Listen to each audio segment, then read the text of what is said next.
buongiorno, ben ritrovati con Focus TG. Ancora la cronaca nera sotto le luci della ribalta. Andremo tra pochissimo a Vicenza per una razzia di furti. Continuano i furti nelle abitazioni, sono stati aumentati i controlli. Poi due coniugi picchiati per un colpo di clacson da un uomo che è sceso dall'auto e li ha pestati brutalmente. Lì andremo ad est, ma adesso andiamo subito a Vicenza da Luisa Bertini. A te, Luisa.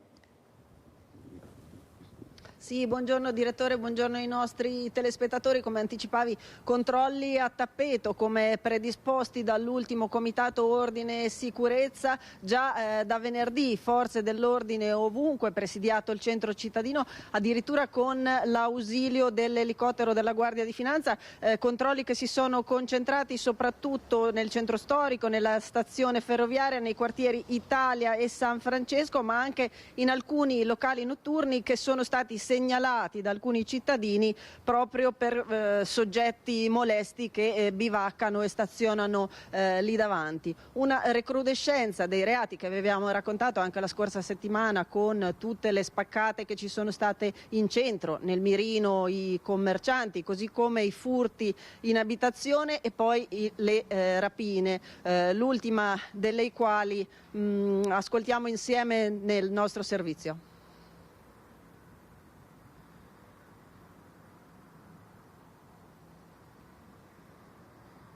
È stato spintonato e buttato a terra. Aveva appena prelevato dal bancomat di un istituto bancario di via Battaglione Framarin 50 euro quando due malviventi glieli hanno rubati scappando, ma il malcapitato, senza perdersi d'animo, li ha seguiti fino a un'abitazione. Da lì ha chiesto l'intervento della polizia. Gli agenti, arrivati sul posto dopo aver ascoltato il racconto del derubato, che ha fornito la descrizione dei due autori del fatto, hanno bussato alla porta dell'appartamento indicato senza ricevere alcuna risposta, malgrado si sentissero rumori provenire dall'interno. Solo dopo svariate insistenze una donna ha aperto agli agenti.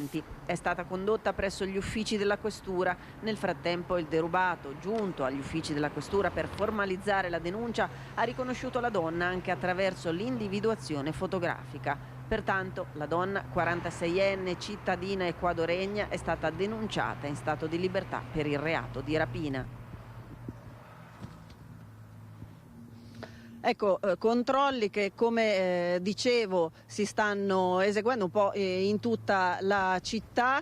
Vi do un breve esito, un esito provvisorio. Hanno controllato 21 veicoli le forze dell'ordine, 107 persone, di cui 16 stranieri e 13 con precedenti penali, ma nell'ambito dei controlli del territorio c'è stata anche una denuncia per porto d'armi. Io restituisco la linea allo studio e intanto guardiamo il servizio. Fari puntati sulla sicurezza. Come stabilito in prefettura a Vicenza, in occasione del Comitato per l'Ordine e la Sicurezza si intensificano i controlli straordinari del territorio, in particolare nelle zone segnalate dai cittadini. La questura con la polizia locale e il reparto prevenzione crimine si sono concentrati sul centro storico. Le forze dell'ordine all'interno dell'area degli uffici ex INAIL hanno rintracciato un uomo che, dopo aver forzato l'ingresso dell'edificio, stazionava all'interno senza motivo. Il 34enne italiano è stato trovato in possesso di 2 coltellini, è stato quindi denunciato in stato di libertà per possesso di armi e oggetti atti ad offendere. Una notizia arrivata poco fa: un giovane è sfuggito al controllo della polizia e si è lanciato nel fiume Brenta. Era già successo l'anno scorso, tra l'altro si trattava di un nordafricano, un giovane nordafricano che in quella circostanza era stato ritrovato cadavere nel Brenta. Questa è la zona in cui è avvenuto il fatto. Questo ragazzo non si è fermato ad un controllo della Polizia di Stato. A un certo punto è scappato a piedi, è salito sopra l'argine e si è lanciato in acqua. Finora sono state vane le ricerche, ovviamente ci sono tutti i mezzi mobilitati, gli uomini, per cercare di ritrovarlo in vita. C'è stato, e qui siamo sul fronte degli incidenti stradali, a Borgo Veneto c'è stato un incidente mortale, vediamo. Un malore fatale alla guida che lo ha fatto uscire di strada, abbattere un palo dell'illuminazione e finire contro un altro palo della luce. Non c'è stato nulla da fare per Andrea Finco, 56enne di Ponso, deceduto ieri sera mentre era alla guida della sua auto e stava percorrendo via Umberto I in località Santa Margherita d'Adige a Borgo Veneto. Nonostante i soccorsi tempestivi, le condizioni di Finco erano parse fin da subito disperate ed è morto in pochi minuti. L'ennesimo incidente mortale sulle strade della provincia poteva avere effetti ben più gravi. Fortunatamente in quel momento non stava passeggiando nessuno a piedi lungo il marciapiede. Alcuni testimoni però, sentendo il botto, hanno allertato subito i soccorsi. Andrea Finco aveva da poco compiuto 56 anni ed era titolare insieme al fratello di un'impresa di materiale elettrico. Sul posto sono arrivati anche i carabinieri e i vigili del fuoco per le operazioni di rimozione dell'auto incastrata contro il palo. Il sindaco di Borgo Veneto, Michele Sigolotto, ha effettuato un sopralluogo e questa mattina sono stati rimossi 2 pali dell'illuminazione, quello abbattuto e quello pericolante. Anche il marciapiede danneggiato dall'urto è stato messo in sicurezza. È uno scontro tra un'auto e una moto ieri a Padova. L'uomo alla guida della moto è stato ricoverato in ospedale ma non è in pericolo di vita. Una manovra azzardata, la probabile causa dell'incidente.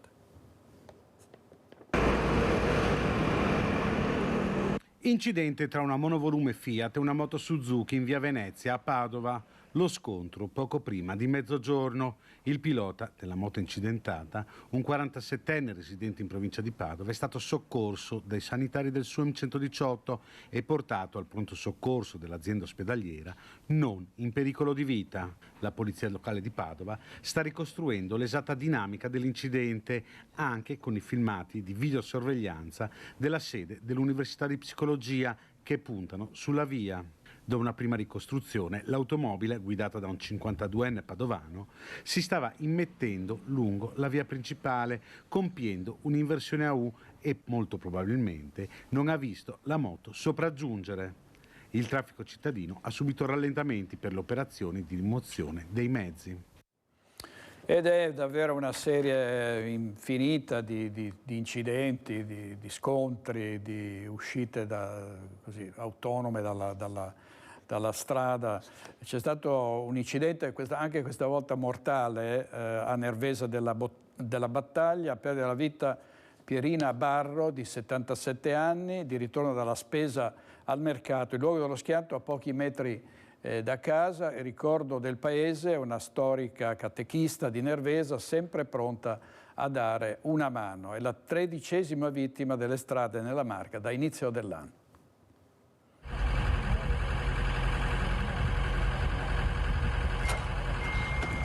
La fuoriuscita di strada è l'auto che dall'impatto con la canaletta per la raccolta dell'acqua sbanda e si capovolge. Un'uscita di strada che non ha lasciato scampo a Pierina Barro, 77 anni, mentre tornava a casa dalla spesa mattutina al mercato nel centro di Nervesa della Battaglia. Le tracce ancora evidenti ai bordi della stretta via Granze, dove l'anziana signora abitava. La tragedia questa mattina intorno alle 9:30. Sul posto intervenuti i sanitari del SUEM 118 che, nonostante l'arrivo tempestivo anche dell'elisoccorso proveniente da Padova, non hanno potuto far altro che constatare il decesso della 77enne. Il luogo dell'incidente è solo a un centinaio di metri da casa, dove erano presenti anche i familiari. La conosceva quasi tutti qua in paese, era molto solare, diciamo una brava persona. Poche parole per raccontare quello che la madre è stata per il paese di Nervesa. A lungo catechista, ora faceva parte del coro della parrocchia. Ma siamo rimasti un po' perché ieri era messa con la nuora e siamo rimasti così, non lo so. Penso che sia venuto un malore, un infarto, qualcosa, perché era vicino a casa, è molto disponibile e era sempre allegra lei nonostante le difficoltà, una persona molto positiva, aveva un carattere piuttosto forte, però una bravissima persona. Probabilmente un malore è la causa della fuoriuscita, ma non si esclude anche un abbaglio provocato dal sole a quell'ora ancora basso. L'amministrazione, nelle parole della sindaca Mara Fontebasso, si stringe al dolore della famiglia e dei conoscenti. I funerali saranno celebrati giovedì 22 alle 15:30. E un'altra notizia appena pubblicata dal giornale di Vicenza, un giovane, un 19enne in bicicletta che va dritto a un tornante e finisce contro una casa, è in condizioni gravissime, è successo a Monteviale, ci sono le foto dei carabinieri sul luogo dell'incidente. E poi ancora un ennesimo decesso sulle strade del Veneto e il ricordo di Edoardo Bernardi, di soli 19 anni, da parte di chi lo conosceva. Intanto si pensa già ad una fiaccolata nel luogo della tragedia in sua memoria. Si pensa già ad una fiaccolata nella strada dove ha perso la vita a soli 19 anni Edoardo Bernardi. A dirlo Romina Ceccato, presidente dell'associazione Alba, che si è sentita nelle ultime ore con la mamma di Edoardo, Maria Celeprin, ancora sotto shock per la morte improvvisa del figlio. Una scia di luci per ricordare Edoardo e per porre ancora una volta l'attenzione sul tema della sicurezza stradale dopo l'ennesima morte sulle vie del Veneto. Erano circa le 13:30 quando Edoardo stava percorrendo a bordo della sua moto un Honda CB 650R la strada metropolitana 59 che da San Stino di Livenza porta verso Porto Santa Margherita, località di Caorle dove si era trasferito da poco con la famiglia. Edoardo frequentava l'ultimo anno del liceo economico sociale al Marco Belli di Portogruaro, dove a giugno si sarebbe diplomato. Quando alcuni docenti sono entrati nelle loro classi per fare una classica lezione, hanno visto studenti piangere, lì abbiamo capito quanto lui all'interno dell'istituto fosse conosciuto. Sapeva intessere buone relazioni, belle relazioni, era un ragazzo di compagnia e viveva la compagnia in modo sano. Edoardo era schietto, era una persona genuina, sincera. Quando lo guardavi, quando lo vedevi, riuscivi a capire chi lui era. Questa mattina in classe i compagni e amici si sono raccolti attorno al banco di Edoardo, rimasto vuoto. Ognuno di loro, penna alla mano, ha scritto un suo ricordo. Noi studenti oggi abbiamo fatto un'attività un po' terapeutica, ecco, se così si può chiamare. Quando ci siamo incontrati questa mattina, ovviamente il pianto è stato un po' l'accoglienza. Ne è uscito fuori un ritratto di Edoardo, e giustamente vissuto da loro come un grande amico, una sottolineatura che molti hanno fatto e direi molto importante, che nei momenti in cui loro potevano trovarsi in difficoltà hanno trovato in Edoardo una persona con la quale ci si poteva confidare. Appassionato delle due ruote, per molto tempo aveva frequentato la società sportiva di ciclismo Mottense, praticando per anni anche da agonista. Sono scosso anch'io. Lui è iniziato con noi da giovanissimo, con la Mottense, ha fatto 2 anni di esordiente, 2 anni di allievo e poi ha deciso di smettere a correre. È a bordo della sua bicicletta che la società lo ricorda con un post commosso. Tante le persone che sotto hanno lasciato una parola di conforto, anche la famiglia sconvolta dal dolore. Lo legava la marca all'attività di cui il pad è un socio, il pub ai Templari di Susegana, dove ogni tanto lavorava. Ancora da definire la data dei funerali. Servizio di Eddie Kaliman e sulle strade non soltanto il rischio di incidenti ma anche la violenza. E andiamo subito ad Este dove vedo Chiara Gaiani con marito e moglie che sono stati malmenati per un suono di clacson che un uomo violento non ha apprezzato e ha provveduto inspiegabilmente a picchiare questa coppia. A te Chiara. Buongiorno direttore, buongiorno ai telespettatori. Sì, hai proprio raccontato quanto è accaduto. Ve li presento. La signora Paola Ciocchetta e il marito Mirko De Poli ci hanno accolto a casa loro perché vogliono che questa vicenda venga raccontata, vogliono che si sappia che cosa è accaduto a loro. Vedete, insomma, stanno continuando anche a ricevere anche messaggi, penso, di solidarietà da parte di persone. Appena suonato il telefono, allora sentite, è successo tutto domenica pomeriggio, più o meno le 4:30, siamo in una zona centrale di Este, tra l'altro la signora Paola è in carrozzina, voi vi stavate muovendo, stavate tornando a casa ed eravate incolonnati. E poi che cosa è accaduto, signora Paola? Allora c'era c'era la colonna, noi siamo entrati da via Garibaldi, c'era colonna perché c'era il carnevale. Quando siamo arrivati all'altezza dell'istituto della Testino c'era una macchina che usciva dall'incrocio per immettersi e mio marito gli ha suonato per dire guarda che c'è colonna E difatti questo è tornato indietro. Il signore della macchina davanti alla nostra è sceso, è venuto verso di noi, che si pensava volesse chiedere qualche informazione, e mio marito ha tirato giù il finestrino e immediatamente nello stesso tempo ne ha detto che cazzo hai da suonare che è domenica, e gli ha sferrato un pugno all'orecchio. E poi in un fulmine, sberle, pugni, e per ultima cosa gli ha preso il viso così con la mano, l'ha stretto e a ragno ha chiuso fino a che ha avuto fra le mani solo il naso e gliel'ha addirittura storto. Sì. Lei è intervenuta a quel punto? A quel punto lì io sono intervenuta perché ho visto che lui faceva, non ha mai parlato, ha fatto certo, una smorfia di dolore. Di dolore, esatto. E allora sono andata con la mano a tirarlo via e gli ho detto basta.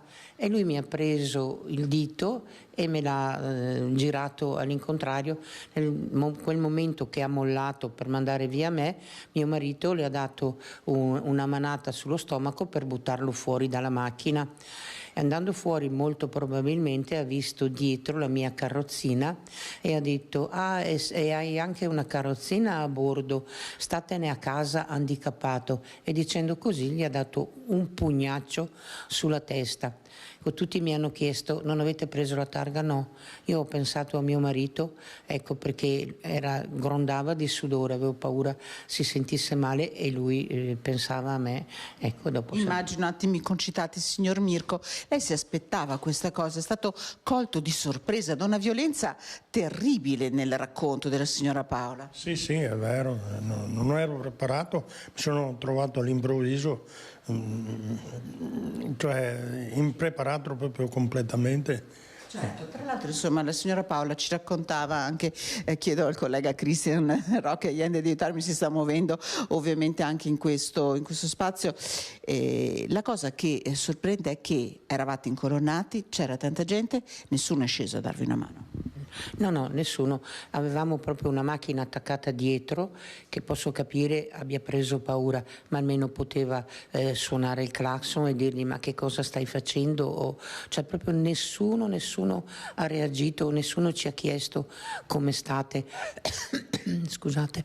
E questa è la cosa, ecco, difatti io non cerco popolarità, proprio io voglio che questa cosa si sappia, perché ho 3 nipoti e per le mie nipoti voglio un mondo migliore e deve cominciare da queste denunce, non bisogna più tacere.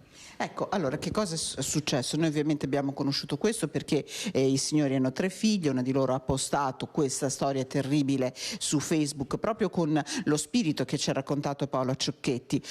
Terminata questa violenza voi siete andati in ospedale, che cosa vi hanno detto i medici? Tanto sono rimasti allibiti dal fatto. Ecco, poi a Mirko, perché ha più di 60 anni, hanno fatto un TAC e fortunatamente al cranio, al cervello non ci sono ematomi, hanno riscontrato dal male al naso che c'è un'infiammazione, ecco, e io ho fatto i raggi e ho una contusione distorsiva, ecco, devo tenere fortunatamente soltanto per una settimana. Ecco. Una fascia. Esatto. Poi ovviamente siete andati dai carabinieri che hanno creato per voi, e in questo insomma dobbiamo darne atto e merito, una sorta di ambiente protetto. Vi hanno dato un appuntamento perché poteste raccontare bene tutto quello che era accaduto. Certo. E posso dire a questo agente maresciallo che ci ha accolti, siccome era meridionale, che quando torna da est tutto il bene possibile, le auguro, ecco, perché ci ha trattato come se fosse stato un nostro figlio e ci ha detto che avrebbero visionato le telecamere che ci sono in zona e ci ha promesso il suo aiuto, ecco. Ecco, lei ricorda, signor Mirko, qualche cosa di questa persona? Era un uomo sicuramente? Sì, era un uomo sulla cinquantina, briciolato, aveva un bomber, una giacca sportiva. Aveva qualche accento? No, parlava di dialetto proprio, vero dialetto di qua. Sì. Quindi allora diciamo che proprio volete fare un appello, se qualcuno ha visto qualcosa, se anche questa persona volesse venire da voi e fargli capire che cosa lo ha mosso, facciamo un appello dai nostri microfoni, dal microfono di Rete Veneta. Certo, ecco, io voglio chiedere a chi ha visto, chi magari anche in forma anonima, cioè che dica quello che è successo, perché quello che noi diciamo è la pura verità, però è anche vero che ognuno può dire la sua verità. Ecco, c'erano persone sia da destra che a sinistra con bambini in maschera, papà, mamme, la macchina, ripeto, dietro, le altre ancora, perché si è visto visibilmente, c'è stata una cosa visibile, non era erano le 4:15 del pomeriggio, quindi ecco, capisco l'omertà, la paura, non voler intromettersi negli affari degli altri, però sono affari che sono di tutti. Ecco, un domani ci sono dei bambini, devono imparare che non è così che si salva la vita, devono imparare che rispettandosi si va avanti. Ecco, certo. Allora, non so, signor Mirko, vuole fare anche lei un appello conclusivo? Che se vuole venire anche un anonimo può venire, noi lo aspettiamo. Ecco, quindi voi chiedete insomma che questa persona quantomeno, se volesse venire a scusarsi, siete disponibili ad accoglierlo anche, soprattutto però volete che sia fatta giustizia, che quindi venga individuato, che se qualcuno ha visto qualcosa si presenti dai carabinieri. Sapete che è possibile chiamare il 112, è possibile andare nella caserma non solo dei carabinieri di Este, ma in qualsiasi caserma poi sono in collegamento. La signora Paola ha detto una cosa che a me ha colpito molto, e cioè quella che noi dobbiamo consegnare alle giovani generazioni un mondo migliore, e un mondo migliore parte anche da qua, che da queste situazioni di violenza, che queste situazioni di violenza noi non dobbiamo più raccontarvele.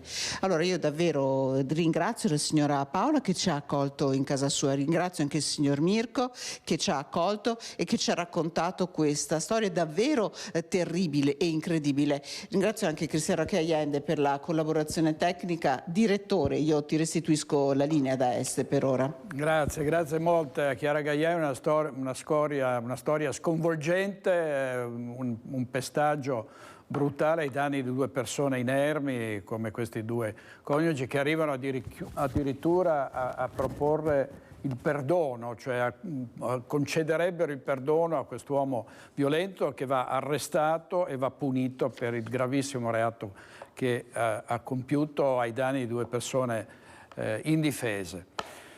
Ci sono 9 accuse al tunisino stupratore seriale della stazione, siamo a Padova, avrebbe violentato una 22enne lo scorso aprile. Era stato condannato lo scorso dicembre a 9 anni e 2 mesi di carcere per violenza sessuale. Ora Rayen Vasti, 20enne di origine tunisina, dovrà rispondere di un'altra violenza nei confronti di una ragazza 22enne padovana avvicinata e abusata lo scorso aprile. È successo in zona Bastioni, dietro Prato della Valle. Ora per lui si prospetta un ulteriore processo. Lo scorso 5 dicembre il tunisino è stato ritenuto responsabile di 7 episodi di violenza sessuale, mentre per un'altra aggressione è stato assolto. L'escalation di violenze commesse dall'uomo, noto anche come il molestatore della stazione, era iniziato proprio in quell'aprile. Il 20enne, infatti, aveva anche abusato di una giovane con disagio psichico a cui aveva dato droghe e alcol. Poi l'arresto a giugno. E un altro caso di botte, vessazioni, in questo caso alla convivente a cui impediva addirittura di utilizzare i social network e di uscire di casa. Per questo un 48enne di Vigonza è stato arrestato dai carabinieri. Continui maltrattamenti alla convivente per motivi di gelosia esacerbati dall'abuso di alcol con botte e minacce. Per questo è stato arrestato dai carabinieri un 48enne di Vigonza, originario della Romania. L'uomo esercitava un totale controllo sulla donna, limitandone la libertà, intimandole di non uscire di casa, vietandole l'uso dei social network e impedendole di avere contatti telefonici, controllandole costantemente il cellulare. Il 48enne le aveva anche sequestrato i documenti per impedirle di tornare in Romania. Non avendo dimostrato nessun pentimento o voglia di cambiare, nonostante l'uomo fosse già stato denunciato per fatti analoghi, dopo l'ultima lite con la compagna è stato arrestato dai carabinieri e portato in carcere a Padova. Servizio di Francesco Rattai. Adesso andiamo a Montebelluna da Daniela Sizia, perché raffica di furti, danni alle auto parcheggiate, ovviamente vandalizzate. Andiamo subito da Daniela Sizia, a te. Buongiorno direttore, buongiorno ai telespettatori. Ci troviamo qui nel Parco Legrenzi. Lo hai detto tu, perché è una zona calda questa, non solo sul fronte dello spaccio, ma perché sono state vandalizzate, ci sono stati dei colpi ai danni di alcune auto qua nel centro sportivo, ma non solo, anche diversi colpi, diversi furti nel cuore di Montebelluna, nelle abitazioni, ma anche nei locali. Hanno asportato denaro, cellulari proprio negli ultimi 2 giorni. Ci sono ora le indagini da parte dei carabinieri e l'amministrazione comunale ha deciso di correre ai ripari cercando di implementare maggiormente il sistema di videosorveglianza che già è presente a Montebelluna, ma alcune zone sono rimaste scoperte. Proprio oggi c'è stato un incontro tra il comandante dei vigili urbani e la contadina che cura il sistema di videosorveglianza. Sono con il sindaco di Montebelluna, Adalberto Bordin. Sindaco, buongiorno intanto. Buongiorno direttore. Specifico, questo incontro con Contarina era già stato schedulato prima degli avvenimenti. Il Parco Legrenzi è sempre stata una zona marginale che noi abbiamo cominciato a riqualificare ancora l'anno scorso. Abbiamo istituito qui l'area sgambamento cani, scusate. Abbiamo già fatto un sopralluogo l'anno scorso proprio in questa zona insieme agli amici di Montevolley. Interverremo con l'installazione delle telecamere entro l'estate. Perché entro l'estate? Perché il comune, prima di intervenire in questa zona, ha avuto un colloquio e ha fatto un sopralluogo insieme agli amici del Comitato Civico di Mercato Vecchio, quindi lì interverremo entro giugno. Il nostro obiettivo, di concerto con Contarina, è quello di chiudere i lavori sia qui che l'implementazione delle telecamere nel centro entro l'estate.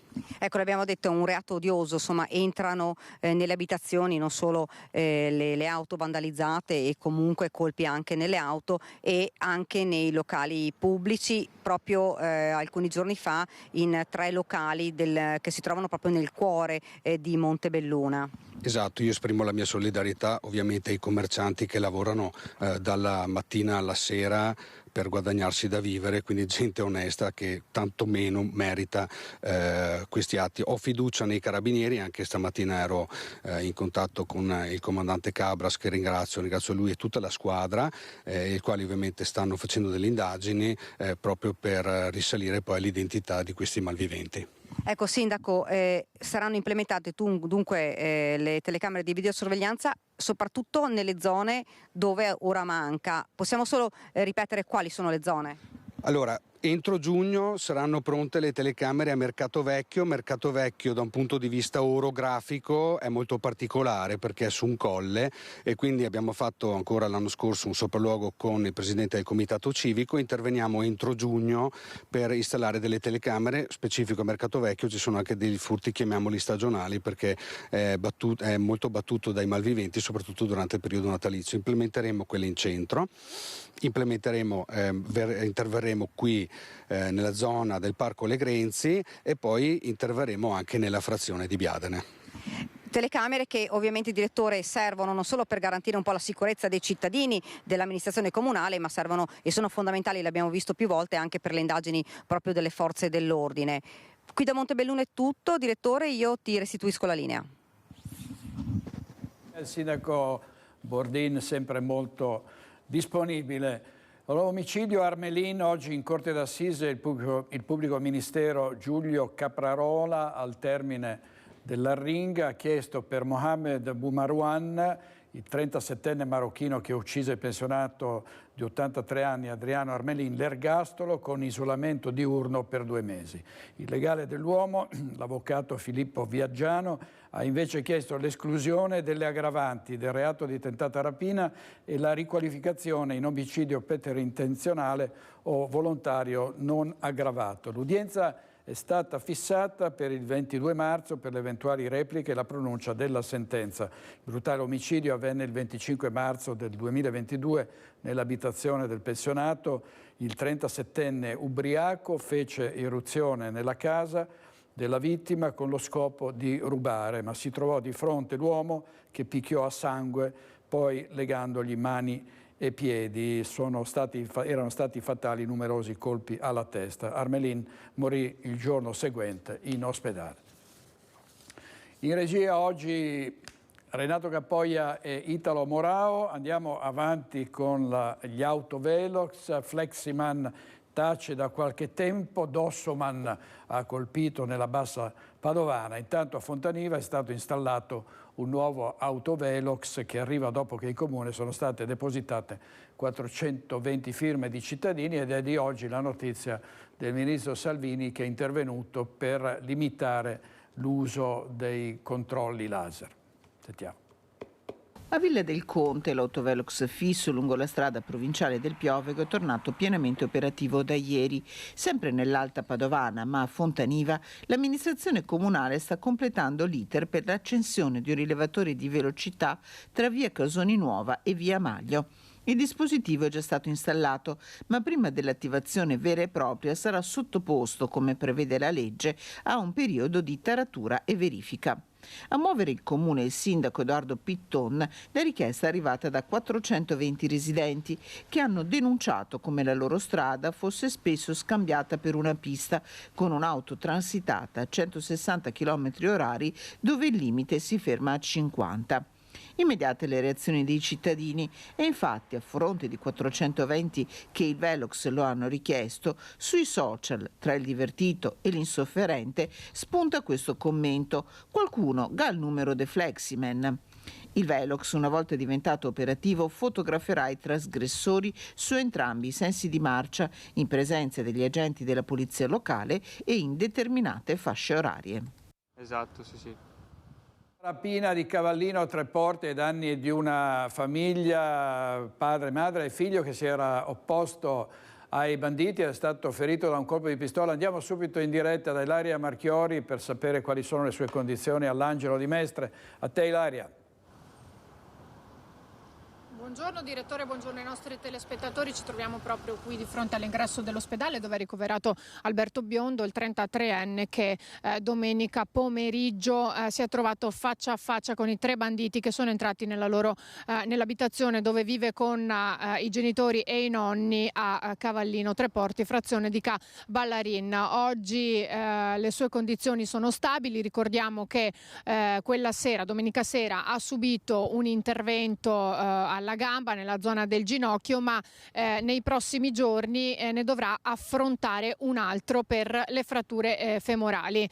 Con tutta probabilità però verrà trasferito in un'altra struttura ospedaliera, dunque da Mestre, e probabilmente andrà a San Donà di Piave, e una volta lì si deciderà che tipo di intervento effettuare. Le sue condizioni comunque sono buone. Io sono riuscita a contattarlo telefonicamente, a parlare con lui, e mi ha detto che sta bene, che però la cosa che gli pesa di più in questo momento è non potersi allenare. Infatti sappiamo che è un campione di bodybuilding e che quindi si allena costantemente, quotidianamente, mentre ora dovrà rimanere fermo per un po' di tempo. Però ha anche detto, essendo uno sportivo, probabilmente darò il massimo anche in questo allenamento diverso per cercare di riprendermi.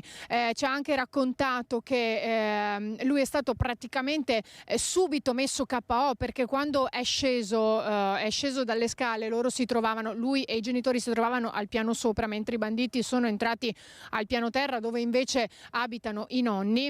Ha sentito queste urla, questi rumori, perché nel frattempo i ladri si erano scontrati col papà Maurizio, che è stato colpito violentemente alla testa più volte, con la conseguenza anche di aver ricevuto molti punti. Lui era in doccia e si è fiondato giù. Una volta sulle scale c'è stata questa colluttazione, ma è partito praticamente subito lo sparo che l'ha messo KO, anche perché ha perso tantissimo sangue. Dice: per fortuna nella tragedia è andata bene, perché siamo tutti vivi e siamo tutti qui.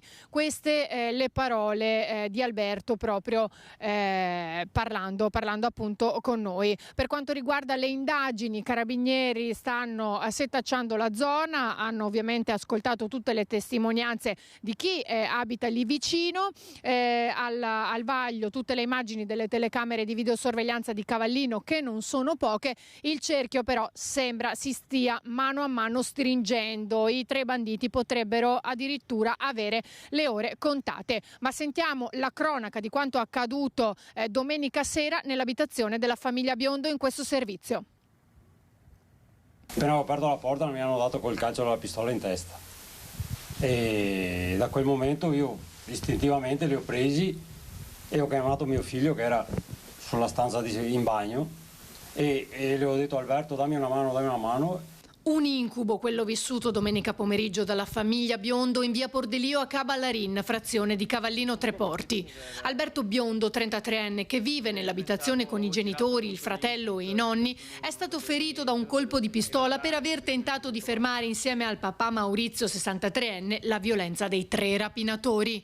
In quel momento stava facendo la doccia, ma è accorso immediatamente, richiamato dalle urla e dai rumori della colluttazione fra i malviventi e i familiari. Quando ho tirato su mio figlio, i due che erano giù a terra sono scappati fuori dalla casa, però è rimasto quello che era giù con la pistola in mano e io da dietro istintivamente l'ho preso e l'ho tenuto duro finché potevo, ma in quel momento lui quel calcio della pistola faceva così, dietro mi dava i colpi tutti sulla testa, ero tutto pieno di sangue e dicevo a mio figlio: Alberto, dammi una mano, e in quel momento lui mi ha detto: no, non ce la faccio, mi hanno sparato e dopo io ho tenuto finché ho potuto e dopo, quando mi faceva male la testa, ho lasciato, lui è andato indietro e ha caricato la pistola e me l'ha buttata addosso e mi ha detto: se non stai zitto ti uccido. E ha detto: stai zitto perché ti sparo. Erano circa le 18:30 quando i 3 banditi col volto coperto sono entrati da questa porta che in quel momento era semi aperta, e da quel momento per la famiglia Biondo è iniziato il terrore. Al piano terra c'erano i nonni ottantenni, poi casualmente è scesa la mamma di Alberto, che si è trovata i 3 di fronte. Io ero sulle scale che scendevo dall'alto, come arrivo dalla porta per andare in cucina, che era chiusa, questo mi abbraccia, erano in 2 e avevano la pistola e io chiamavo Maurizio e lui zitta. Mio marito ha sentito subito, è uscito e da lì si hanno preso loro e ha battuto la pistola in testa. Tanto sangue, ma quanto ne ha perso, perché col colpo la palottola che c'era sulla gamba veniva fuori sangue continuo. È stato lo stesso Alberto, nonostante il dolore e l'abbondante perdita di sangue, a chiamare i carabinieri e i soccorsi, giunti sul posto poco dopo con l'elicottero che l'ha portato all'ospedale di Mestre, dove è stato operato al ginocchio. Dopo aver trascorso la notte in terapia intensiva, l'hanno trasferito in ortopedia e nei prossimi giorni sarà nuovamente operato per le fratture femorali. Se non l'avessero scaraventato sulle scale, ha raccontato ancora il padre, almeno uno di loro non l'avrebbe fatta franca. Alberto infatti è noto per la sua corporatura, essendo campione di bodybuilding, anche per questo non ha esitato a difendere la sua famiglia. Dopo averlo colpito, i 3, che sembra fossero italiani, anche se hanno parlato poco, sono fuggiti a piedi, a mani vuote. Hanno cercato di fermare una macchina con le pistole, ma da quello che hanno detto, però la macchina ha accelerato e è andata via e dopo non so più niente da dove sono andati. Avete sentito, i banditi quando sono entrati si sono trovati di fronte i nonni al piano terra e la nonna addirittura non credeva si trattasse di una rapina, era convinta fosse uno scherzo di carnevale, tanto che uno scherzo dei nipoti, tanto che gli ha detto: dai, abbassatevi e toglietevi la maschera. Poi invece si sono resi conto che così non era. Sentiamo proprio la testimonianza dei nonni e anche del fratello di Alberto. Io qui da Mestre restituisco la linea allo studio. Se entrai in casa dal mio basso, dopo che andai da sola non ho visto più. Entrai dentro, dopo che trovavo mio figlio e mio nipote che era che ha combattuto. Sono stati i nonni i primi a trovarsi faccia a faccia con i 3 rapinatori che una volta dentro al piano terra gli hanno fatto cenno col dito di stare zitti. Forse erano proprio loro l'obiettivo dei rapinatori, che poi invece sono stati sorpresi dagli altri familiari. Già era violenti, già era sì, perché era persone normali. Già era e gaito stai zitti e basta, qua pistola puntata. Poi i colpi di pistola. Non uno solo. E ne ha ancora colpi di pistola. E già era 3. La nonna di Alberto credeva addirittura si trattasse di uno scherzo in maschera. Credemmo che fosse un scherzo, ma se fosse stata qui roba del carnevale, sa che già incappucciai e fortunai di avere chi ne cappia. Ma uno scherzo non era. Poche parole, racconta la nonna, a cui hanno dato alcuni colpi in testa, ma che forse hanno rivelato qualche dettaglio. Miei pare che cappia parlare l'italiano, però dopo che ha parlato parole solo, che ha detto sita, e che parole che mi pare di aver capito che ha detto Giovanni. In casa non c'era Gianmarco, il fratello minore di Alberto, che è stato subito avvisato. Ero a Jesolo con i miei amici e in quel momento in cui mi hanno chiamato io ho corso con una velocità incredibile a piedi per recuperare la macchina. Sono arrivato con la macchina qui nel nostro giardino, ho visto 2 ambulanze, 3 pattuglie dei carabinieri, sangue su tutte le scale di entrata, quindi non avevo capito ancora, non avevo percepito cosa fosse successo veramente. Nel momento in cui sono arrivato ovviamente ti senti anche un po' in colpa per non essere stato presente. Alberto non me l'aspettavo perché lui è come si può dire, un ragazzo molto introverso, molto tranquillo, anzi odia, diciamo, la parte del combattimento. Lui è un professionista dal punto di vista del bodybuilding, si allena tutti i giorni e quindi diciamo che la sorpresa per i delinquenti non è stata delle migliori, ecco.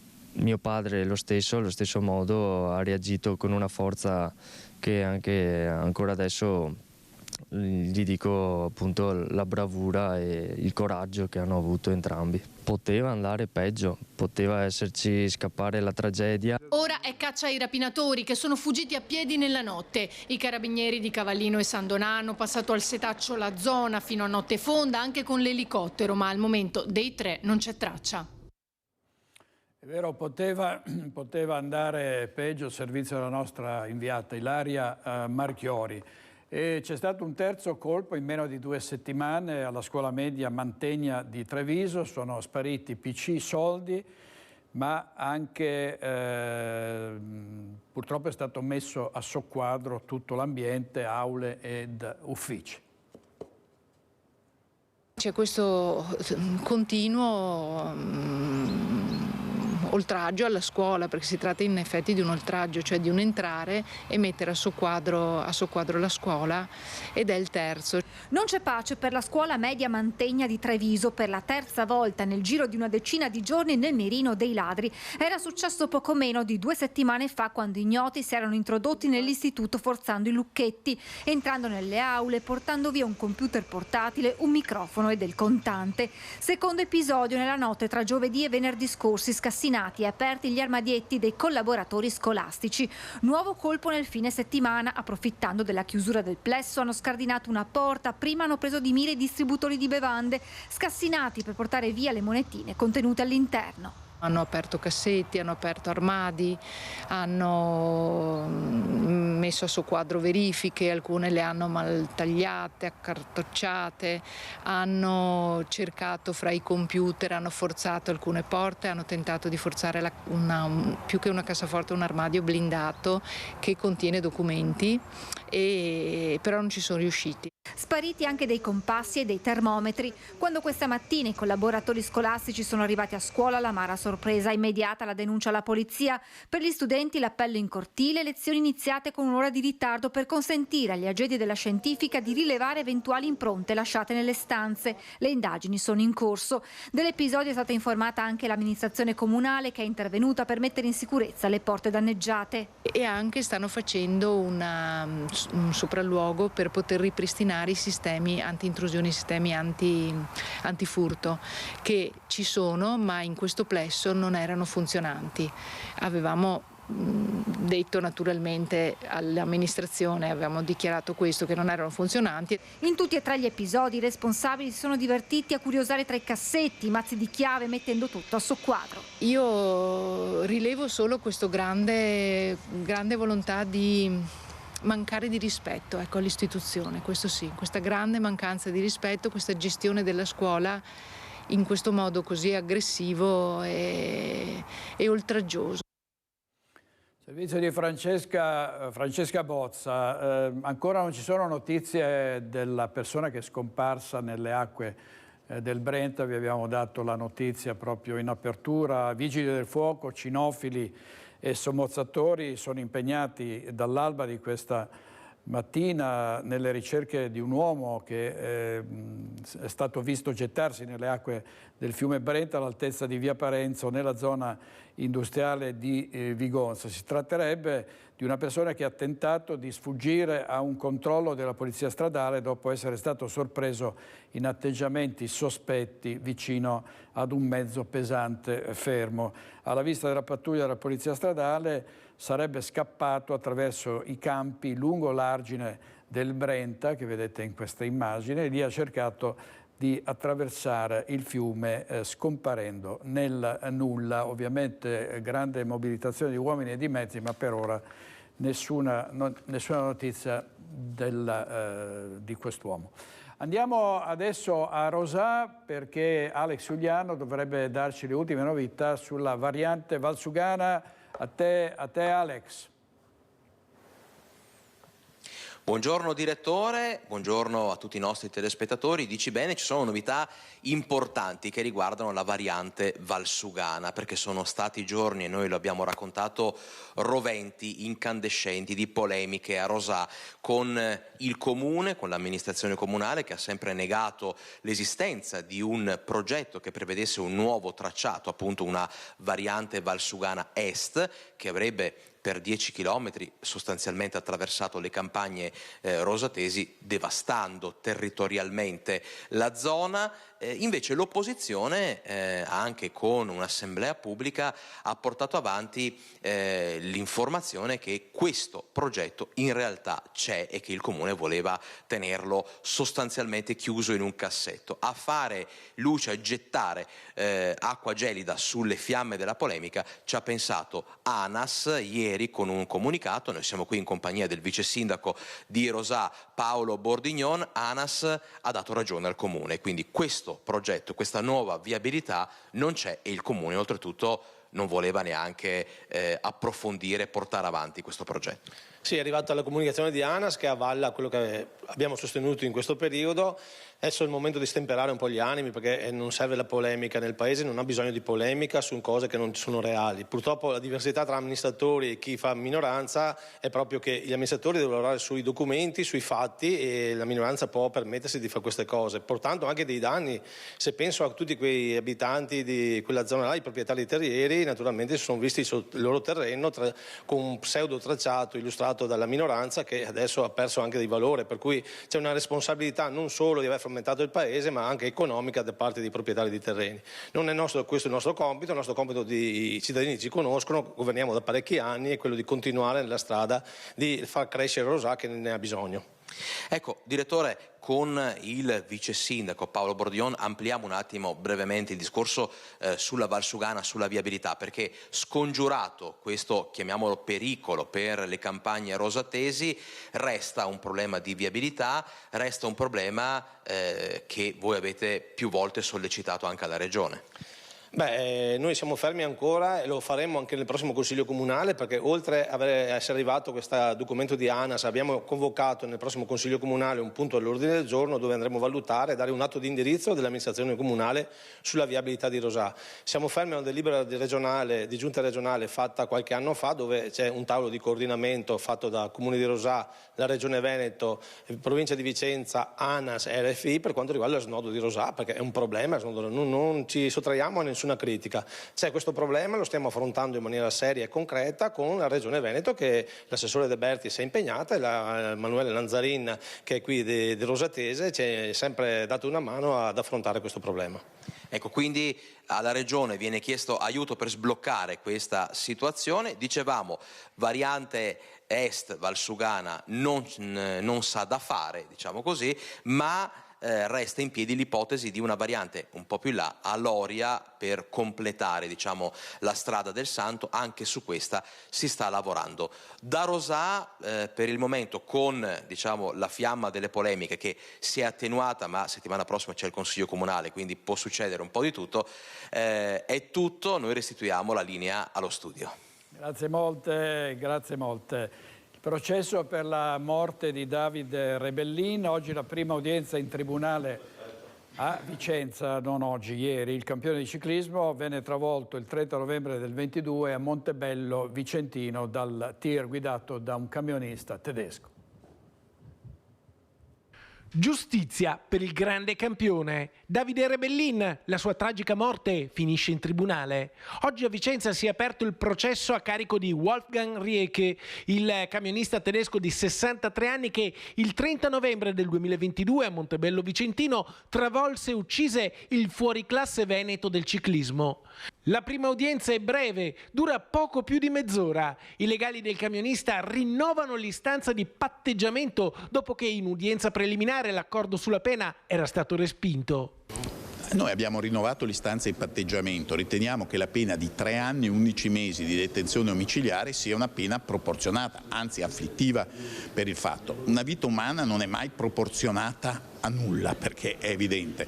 Certo è che si tratta di una grave disattenzione, ma una disattenzione, la persona era alla guida, guidava 25 km all'ora, non ha visto l'impatto con il ciclista che stava passando. Credo che il signor Rieke, che si è costituito, è venuto, perché bisogna ricordare che quando ha saputo del male è stato sottoposto a un procedimento penale e si è presentato al Brennero, è in carcere da 7 mesi,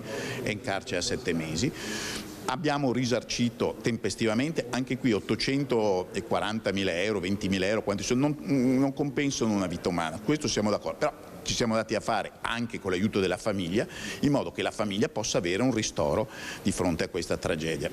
Il patteggiamento a 3 anni e 11 mesi trova d'accordo anche il pubblico ministero, l'accusa dà il suo assenso. La difesa ha anche chiesto la conversione della pena con la detenzione domiciliare. La famiglia di Davide Rebellin sarebbe comunque soddisfatta di quello che è stato il corso della giustizia fino ad oggi. La famiglia, diciamo, è senz'altro, come abbiamo sempre detto, senz'altro soddisfatta per quello che è stato fatto. Si pensava all'inizio che il camionista se ne fosse andato in Germania e da lì non lo si sarebbe più visto, invece la procura ha fatto un lavoro, devo dire, ottimo, ha ottenuto la consegna in Italia, è stato portato in carcere, lì è rimasto, quindi è stato fatto un lavoro ottimo. Il camionista tedesco oggi ha rilasciato delle dichiarazioni spontanee, ha detto di essere molto dispiaciuto per quanto accaduto e ha chiesto scusa alla famiglia di Davide Rebellin. Adesso non resta che attendere quale sarà la decisione del tribunale che l'11 marzo dovrà esprimersi non solo sul patteggiamento ma anche sulla richiesta di sostituzione della misura cautelare in carcere con gli arresti domiciliari in un appartamento del Trevigiano. Abbiamo richiesto anche nel frattempo che i giudici decideranno una revoca, o meglio una sostituzione della misura cautelare attualmente in atto, che è quella della detenzione in carcere, con gli arresti domiciliari. Noi ovviamente come difensori delle persone offese non possiamo che rimanere in attesa, prendere atto e vedremo quello che succederà alla prossima udienza dell'11 marzo, dove appunto verrà deciso se è stata accettata o meno questa richiesta di patteggiamento. Abbiamo detto all'inizio della recrudescenza della criminalità a Vicenza, all'ultimo episodio un uomo rapinato al bancomat, ma è stata una settimana durissima con furti e spaccate sia nelle abitazioni che nei negozi. Ovviamente i cittadini si difendono e c'è persino chi ha messo in vetrina il registratore di cassa vuoto.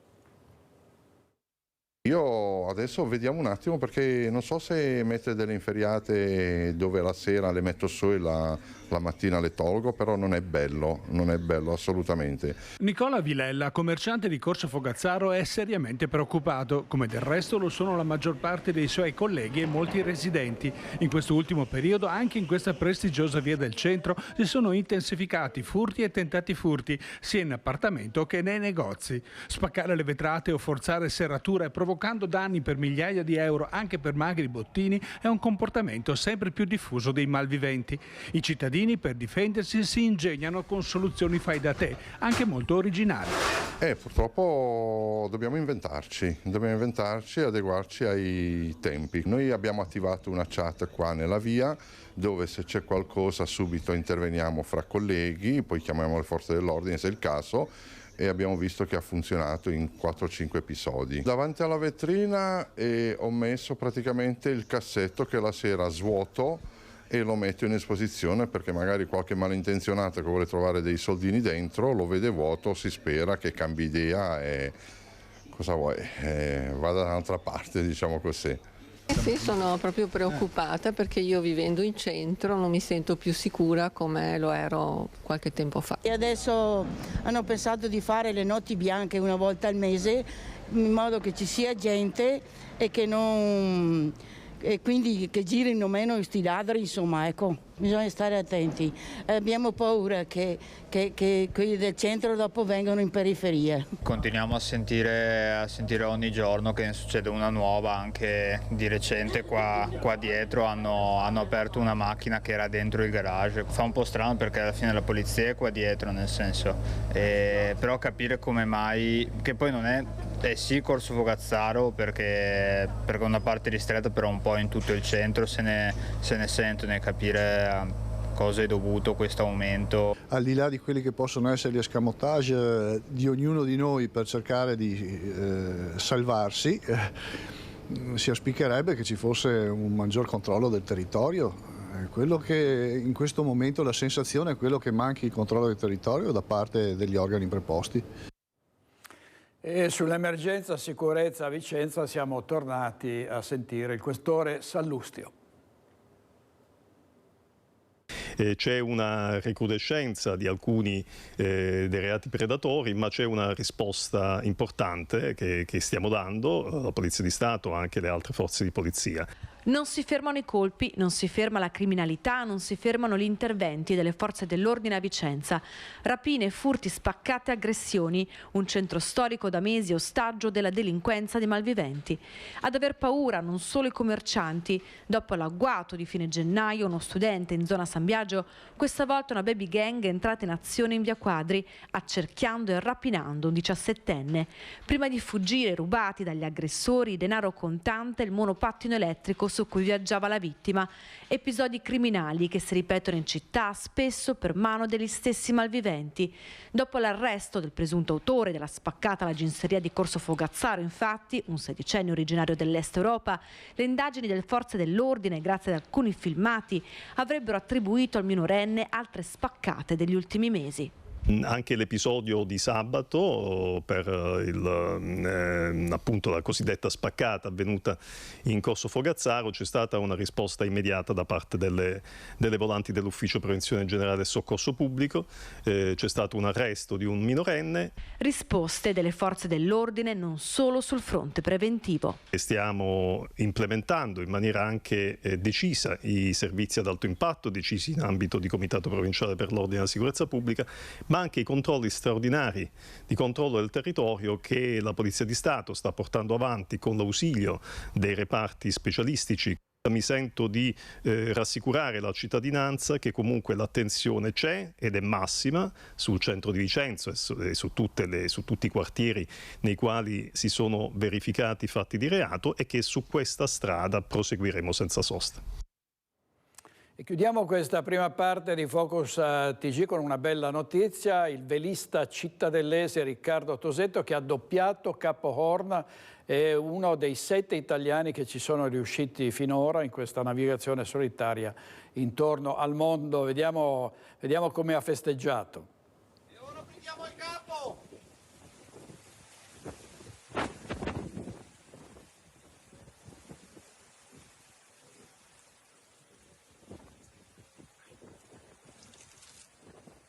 Bombero Fortus! È un po' per il mare, è un po' per Capo Horn. Capo Horn! Capo Horn! Lo dedico a tutti voi, tutti quelli che ogni giorno mi seguono, mi aiutano, mi supportano. Capo Horn è per voi! Riccardo Tosetto da Cittadella fino a Capo Horn prosegue questa grande navigazione in solitaria dopo 20.000 miglia sopra i mari, e ovviamente un video che è arrivato da lui attraverso Instagram. Andiamo in pubblicità, 1 minuto e poi torniamo subito.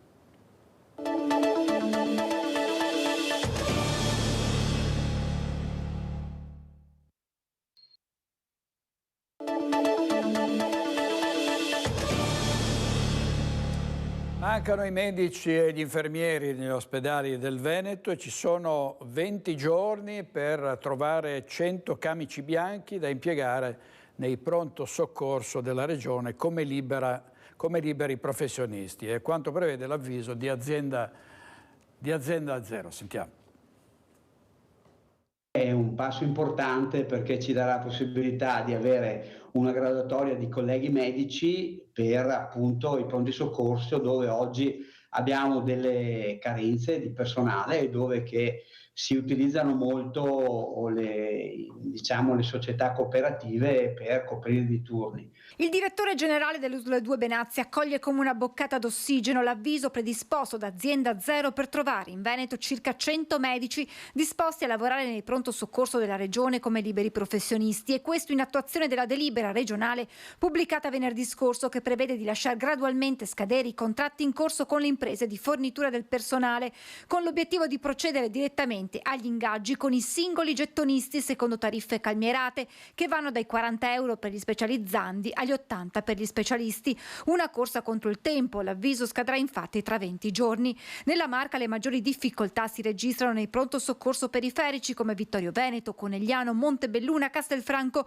complessivamente una ventina i camici bianchi che mancano all'appello. Potranno candidarsi in primis medici specialisti in emergenza urgenza, medici specialisti in altre discipline equipollenti affini o in possesso dell'idoneità all'emergenza sanitaria territoriale, ma potranno presentare domanda anche medici in possesso di altre specializzazioni, medici in formazione specialistica e laureati e non specializzati che potranno essere impiegati negli ambulatori per i codici minori. Potranno candidarsi infine anche i medici in pensione. C'è questa graduatoria, credo che l'Azienda Zero e la Crite ci autorizzeranno a pescare subito e metterli subito in campo per dare una risposta. La durata del contratto sarà determinata da ogni ULS, che avrà così a disposizione un piano ben definito sul quale contare. Avendo anche finalmente chiarezza di chi fa che cosa, cioè quindi abbiamo per l'ULS 2 tot medici e sappiamo benissimo che questi avranno il compito di poi andare a sopperire alle carenze dei colleghi che non riusciamo a trovare come a tempo indeterminato. Viene considerato uno degli interventi più incisivi a Treviso degli ultimi decenni. Stiamo parlando della ristrutturazione dell'ex caserma Tommaso Salsa, che entro il 2026 diventerà un nuovo centro vitale per studenti e cittadinanza, ma anche un polmone verde con un bosco urbano. Vediamo. Sindaco, dove ci troviamo? Siamo all'esterno dell'ex caserma Salsa, uno dei più grandi progetti di rigenerazione urbana che in queste settimane è cominciato qui nel nostro comune e che vedrà investire le risorse del PNRR. Questa è una restituzione di 23.000 metri quadri di territorio comunale che da sito abbandonato diventerà un luogo rigenerato e utilizzato dalla nostra comunità. Vi faccio vedere quali sono i progetti che metteremo in campo. Siamo all'interno, ma in particolare dove? Sì, questa è l'area esterna della caserma Salsa, che diventerà un polmone verde, con una forestazione urbana e un parco didattico che vedrà inserito all'interno anche un anfiteatro e dei luoghi dedicati allo studio, al tempo libero, con addirittura una biblioteca. Allora, cominciamo da questo edificio. Che cos'era e che cosa diventerà?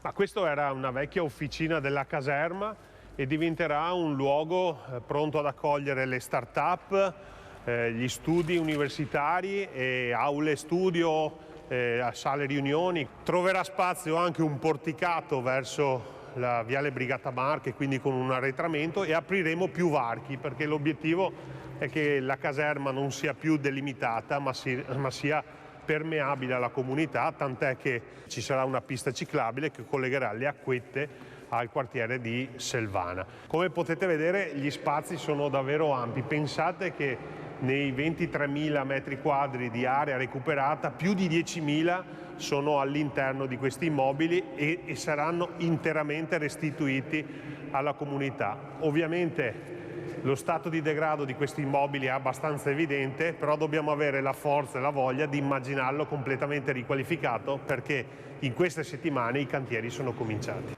Sindaco, abbiamo visto questa parte di intervento di riqualificazione, adesso dove andiamo? Questo è un cantiere articolato che si svilupperà ovviamente in più fasi. Oggi abbiamo visto la prima fase, domani vi racconteremo il proseguio dei cantieri e la seconda fase. È un'opera di riqualificazione urbana importantissima a Treviso, raccontata in prima persona dal sindaco Mario Conte al microfono di Lucio Zanato. 2 resti di un'antica muratura romana sono stati ritrovati a Montegrotto Terme durante gli scavi del cantiere aperto in Viale Stazione. Una potente costruzione muraria con un incavo centrale spessa almeno 35 cm, ampia 140, un poderoso muro di circa 1 metro. Sono i resti di un'antica canaletta per il deflusso delle acque e probabilmente di un edificio termale, le murature di epoca romana, emerse durante gli scavi per la fondazione di un muro di contenimento nel cantiere aperto in Viale Stazione a Montegrotto Terme. Entrambe le strutture sono state probabilmente spianate in epoca medievale, secondo i primi rilievi effettuati dalla Soprintendenza Archeologica. Dopo lo scavo e la documentazione dei ritrovamenti, che saranno protetti e rinterrati, il cantiere è stato riaperto, ma in altri settori, con l'assistenza di archeologi professionisti. Un importante ritrovamento in piazza San Marco, negli scavi condotti dall'archeologa Sara Bini. Sono stati ritrovati 7 scheletri, probabilmente di età tardo-medioevale. Vedete, proprio a sinistra di piazza San Marco, guardando la basilica. È importante, un ritrovamento importante, perché si pensa che proprio lì sorgesse la chiesa di San Gimignano, che era stata distrutta da Napoleone Bonaparte. Ovviamente tutto questo avviene sotto i masegni di piazza San Marco, che a questo punto dovrà essere poi così ristrutturata dopo questo ritrovamento importante. Passiamo alla politica, il terzo mandato, le forze di maggioranza si stanno confrontando, davvero uno scontro abbastanza violento, e così la ministra per le riforme Maria Elisabetta Alberti Casellati, che ribadisce il no al terzo mandato da parte di Forza Italia. Era già stato Antonio Tajani a dire di no. La strada quindi è sempre più in salita. Da Venezia interviene anche Matteo Renzi, che dice dopo le europee Salvini e Meloni andranno da soli. L'intervista al ministro Casellati è di Francesco Rattai, mentre quella a Renzi di Lorenzo Maia. Forza Italia non è favorevole al terzo mandato. La ratio del terzo mandato è la concentrazione di poteri per troppo tempo. Il problema è che siccome sono veneta e si parla di Zaia sicuramente è un buon governatore, è riconosciuto a livello nazionale. Purtroppo non stiamo parlando di lui, stiamo parlando di una regola di carattere generale, per cui questo è il punto. Nulla di personale, non si tratta solo di Zaia, fa intendere la ministra Casellati, che così ribadisce il no espresso dal segretario forzista Antonio Tajani al terzo mandato per i presidenti di regione. Non un dettaglio, visto che la posizione fa a pugni con l'emendamento di segno opposto presentato una settimana fa dagli alleati della Lega, definito salva Zaia, non certo in maniera distensiva, anche dal coordinatore regionale di Fratelli d'Italia Luca De Carlo. Casellati, da titolare del Ministero per le Riforme, non chiude però al dialogo. Stanno riflettendo i partiti di maggioranza su questo, c'è proprio in commissione un emendamento della Lega, vedremo un po' quale sarà il punto di caduta. Punto di caduta che rischia di diventare di rottura, anche se lo stesso Matteo Salvini nel weekend ha rivelato che non sarà questo emendamento a far litigare il centrodestra. Penso si possa parlare con molta più tranquillità dopo le europee, ha aggiunto nelle scorse ore il presidente friulano Federica. Da Venezia, l'altro Matteo fa intendere come la partita sia soltanto all'inizio. Salvini sta facendo questa battaglia per il terzo mandato, ma in realtà la Meloni vuole mettere le mani sul Veneto, vuole mandare a casa Zaia, e quindi la discussione che si sta svolgendo oggi a Roma è una discussione non sul terzo mandato, ma sui rapporti di forza tra Meloni e Salvini. E io non escludo che dopo le europee possano anche litigare, magari arrivando, se non ci sarà il terzo mandato, a due candidature diverse. E questo era Matteo Renzi, intervistato da Lorenzo Maier. Stasera a Focus potremo sentire l'intervista integrale alla leader di Italia Viva. Vediamo anche il Corriere della Sera sul terzo mandato, il Corriere del Veneto. La Lega prepara il piano B. Stefani e Conte, Mario Conte, si scaldano per la corsa solitaria alla regione. Zaia guiderebbe il fronte come candidato consigliere, test nei comuni dove il centrodestra andrà diviso. E qui vedete Mario Conte e Alberto Stefani con Zaia che farebbe da alfiere e loro che si candiderebbero uno dei due alla presidenza del Veneto.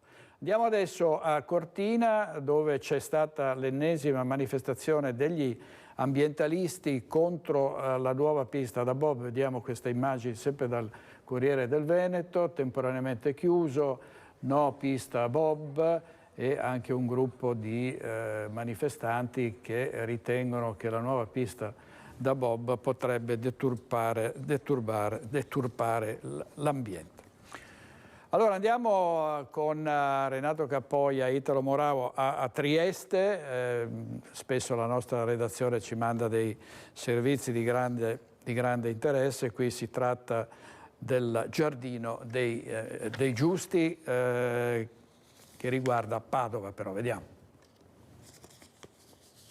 Salvò decine di famiglie ebraiche trovando il modo di farle espatriare per scansare la morsa mortale delle leggi razziali. Per questo il nome dell'arcivescovo di Trieste, Monsignor Antonio Santin, sarà collocato a Padova nel Giardino dei Giusti, lì dove trovano posto coloro che si sono opposti a tutte le forme di genocidio. Il 6 di marzo la sua rischiosa opera verrà riconosciuta post mortem. Santin ha fatto un lavoro diuturno con tanto cuore disinteressato, proprio per poter dare l'opportunità alle famiglie e alle persone ebraiche di Trieste di potersi salvare. Ecco, questo è stato ricordato ancora negli anni 70, quando sono andato in Israele.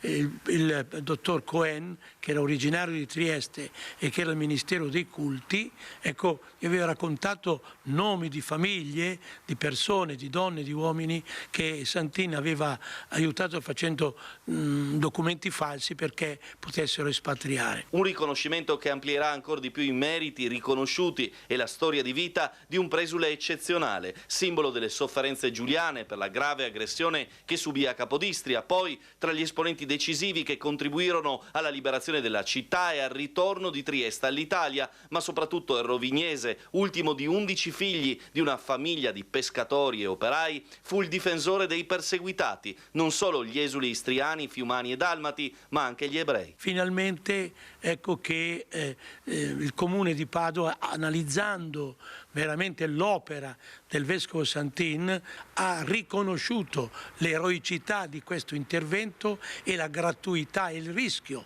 che Santin ha fatto assieme a Morpurgo per gli ebrei di Trieste, quindi non solo per gli ebrei di Trieste, ma anche per gli ebrei di Fiume, che avendolo avuto come vescovo, ecco, facevano riferimento a lui.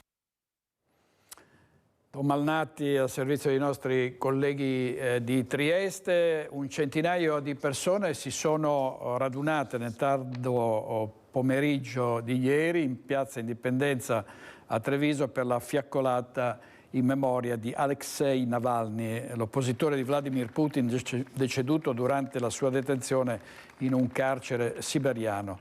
L'iniziativa si è svolta in contemporanea con quella di Piazza del Campidoglio a Roma, con la partecipazione di tutti i partiti rappresentati in Parlamento, oltre che in molte altre piazze italiane. Presenti tutte le forze politiche, dal sindaco Mario Conte a Luigi Calesso di Coalizione Civica.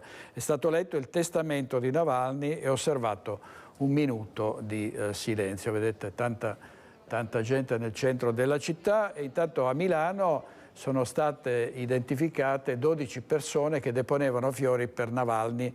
Sono state identificate dalla Digos, erano date appuntamento sotto la targa nel giardino dedicato ad Anna Politskoja, che è la giornalista che era stata uccisa dai sicari dello zar di Mosca.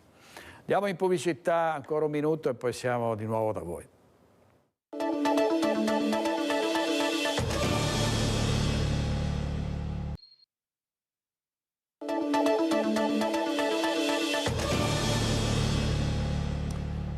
E si va verso il tempo delle crociere. Venezia con le crociere è messa male dopo gli ultimi provvedimenti che hanno praticamente chiuso la marittima per evitare che arrivassero grandi navi. Allora molte navi si sono spostate verso Chioggia. Vediamo i dati delle crociere in questa splendida città del Veneto. I numeri confermano gli ottimi risultati del 2023, quindi sono confermate le 3 grandi compagnie di lusso che scalavano qui a Chioggia. Avremo anche per il 2024 circa poco meno di 50.000 passeggeri che arriveranno qui a Chioggia, con un numero di toccate attorno alle 33 toccate, diciamo, di punto nave. Presentata la stagione croceristica a Chioggia, il porto aprirà ufficialmente il 26 febbraio con l'arrivo di Viking Saturn, puntando a confermarsi scalo privilegiato per il segmento luxury. Una crescita resa possibile grazie agli investimenti realizzati da Venezia Terminal Passeggeri. Una conferma a tutto il settore, diciamo, croceristico, portuale, di come un'iniziativa che è nata nell'arco del 2022 sia stata poi confermata e sia stata fatta crescere. Dall'altra si dà conto di come la destinazione Chioggia, che poi è il titolo anche del progetto che noi abbiamo realizzato l'anno scorso, stia crescendo consapevolmente e in modo coerente con la tipologia di traffico che arriva qui attraverso le crociere. 3 le compagnie, per il 90% di provenienza extraeuropea, con Stati Uniti, Australia e Canada a guidare i principali stati di provenienza. Gli itinerari proposti sono principalmente di tipo aperto, con imbarco a Chioggia e sbarco in un altro scalo, e prevedono una durata dagli 8 ai 13 giorni nel mare Adriatico o lungo la direttrice Adriatico-Mediterraneo orientale. Un'opportunità per Chioggia. Perché, come è stato dimostrato, i turisti prima di partire con la crociera da Chioggia arrivano in città anche 2 2 o 3 giorni prima, quindi soggiornano nella nostra località balneare, nel nostro centro storico, anche a Sottomarina, quindi un'opportunità non solo per gli hotel e per i B&B, ma anche per ristoranti, baccari, bar, negozi. Ovviamente ho saputo anche che dei negozianti hanno assunto del personale in più proprio in vista della stagione crocieristica. E questo era il sindaco di Chioggia, Mauro Armelao. Papa Francesco ha rivolto una preghiera a Sara Rizzotto e Jessica Fragasso, le 2 cugine morte nel terribile incidente dell'A28 di 3 anni fa, travolte dal SUV di Dmitry Traikov, il 62enne bulgaro, oggi in carcere. Il pontefice, attraverso la segreteria di Stato, ha infatti risposto a una lettera di Alain Fragasso, papà di Jessica e zio di Sara, che da anni ha intrapreso una battaglia in memoria delle 2 ragazze e più in generale per la sicurezza stradale.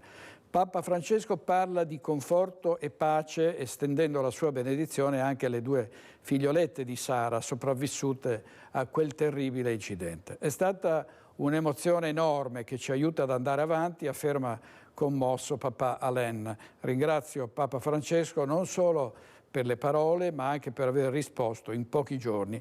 È un segnale di grande vicinanza. La sicurezza sismica nelle scuole. A Feltre apre il cantiere della primaria di Badilette. Vediamo. Fondi PNRR per il cantiere della scuola primaria Andrea Brustolon di Badiletta, cantiere che avrà come oggetto il miglioramento sismico della stessa. L'opera prevede una spesa di oltre 540.000 euro. L'intervento è su un edificio veramente di rilevanza storica, è sostenuto da un contributo del PNRR e anche da un finanziamento del Comune per andare a sostituire gli impianti elettrici e idraulici. L'obiettivo è restituire alla comunità un edificio risalente ai primi del Novecento completamente sistemato. Lo si farà attraverso un miglioramento sismico della struttura, finalizzato a ottenere un maggior livello di sicurezza. Rientreremo presumibilmente entro settembre 2024, anche se abbiamo trovato dei lavori in più da fare nell'impiantistica elettrica e quella termica. In questi giorni stiamo adeguando sostanzialmente i prezzi e l'intervento che dobbiamo fare. È certo che questa scuola, essendo un plesso anche importante per tutto il Castionese, richiede il massimo impegno sia dell'impresa ma anche della nostra amministrazione per dare i tempi certi secondo il cronoprogramma che l'impresa sta rispettando. In particolare gli interventi che saranno realizzati nelle prossime settimane riguardano l'irrigidimento dei solai esistenti, il loro collegamento alle murature e il rinforzo o sostituzione di architravi. Brustolon a Badilette per cominciare, ma il programma dei lavori pubblici è ben più ampio. È partito anche il cantiere della scuola primaria di Borgo Piave e in questo momento sono già 6 i cantieri, quindi le opere partite con fondi PNRR. Quindi dal palazzetto De Mas, quindi il raddoppio, poi abbiamo le 2 scuole primarie, abbiamo la Antoli Casoni, il Ponte Veneggia e anche l'auditorium. 2 notizie dalla prima pagina del Gazzettino Online, l'addio a Mauro Mason, compagno di Elisabetta Gardini, il figlio, grazie papà per avermi insegnato tutto quello che so. E poi da Verona la storia di Matteo, il 14enne che ha salvato un uomo con il massaggio cardiaco, l'ho visto fare nella fiction doc. Andiamo subito in diretta da Lucio Zanato e se c'è Lucio Zanato di agricoltura si parla. A te Lucio. Buongiorno direttore, buongiorno ai telespettatori di Rete Veneta. Sì, stiamo parlando di agricoltura, ne stiamo parlando con il presidente nazionale CIA, Cristiano Fini, e ne parliamo perché? Perché avete sentito tutti, c'è stata la protesta dei trattori, però la cosa curiosa è che loro le stesse tematiche che hanno lanciato con gli agricoltori le avevano lanciate, pensa, il 26 ottobre con una manifestazione nazionale proprio davanti al governo, solo che quel giorno il ministro dell'agricoltura è andato al Lanci e non li ha ascoltati. Adesso invece arrivano i trattori, fanno il trambusto, allora il ministro li convoca. C'è qualcosa che non va. Ma sicuramente abbiamo bisogno, come dire, di portare avanti insieme alle istituzioni ed affrontare tutti i problemi che abbiamo in agricoltura. Sono tanti, noi lo denunciamo da parecchio tempo, Purtroppo a volte i nostri appelli sono caduti nel vuoto, sia a livello nazionale ma soprattutto anche a livello europeo. Noi continuiamo a esercitare la nostra funzione di rappresentanza agricola per cercare di raggiungere gli obiettivi e portare quanti più risultati a casa per gli agricoltori, perché riteniamo che il momento sia veramente molto difficile.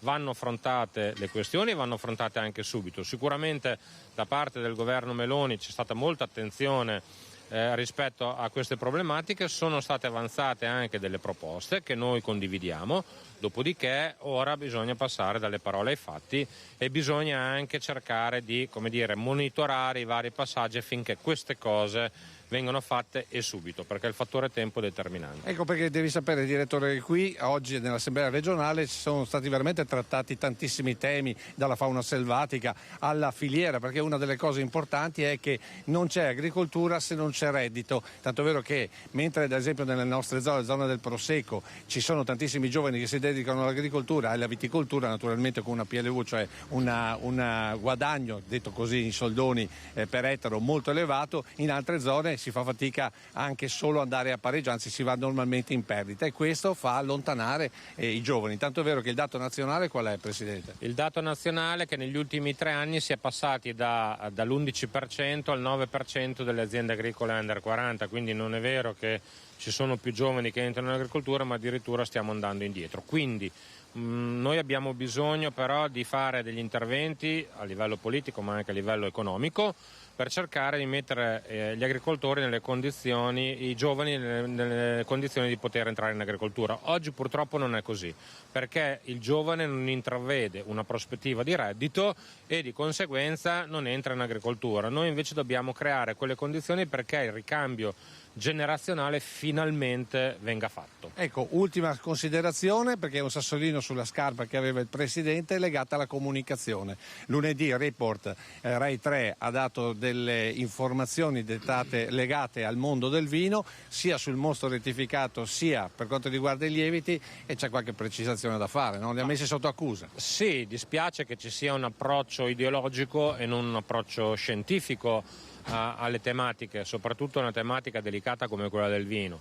Quindi il fatto di utilizzare lieviti selezionati non può essere messo in cattiva luce o essere evidenziato come un problema, anzi. È perché i lieviti sono quelli del pane, no? Fortunatamente ci sono i lieviti che vengono utilizzati anche nella panificazione, anche per la birra, e questi lieviti evitano che partano delle fermentazioni cattive, fermentazioni selvagge e quindi aceto. E quindi vini che altrimenti non sarebbero gradevoli come quelli che invece beviamo quotidianamente. Ecco, invece il mostro rettificato, direttore, addirittura è ancora peggio, perché siamo l'unico paese, l'Italia è l'unico paese al mondo che usa mostro rettificato per fare il vino, gli altri invece utilizzano barbabietola e non va bene? Sì, noi siamo l'unico paese che utilizza mosto proveniente dalle uve stesse e lo utilizziamo appunto per vinificare, mentre invece gli altri paesi utilizzano zucchero che viene dalla barbabietola, quindi è assurdo mettere sotto accusa il nostro metodo quando il nostro metodo è il più logico ed è anche il più, come dire, affine e naturale che ci possa essere. Ecco, giusti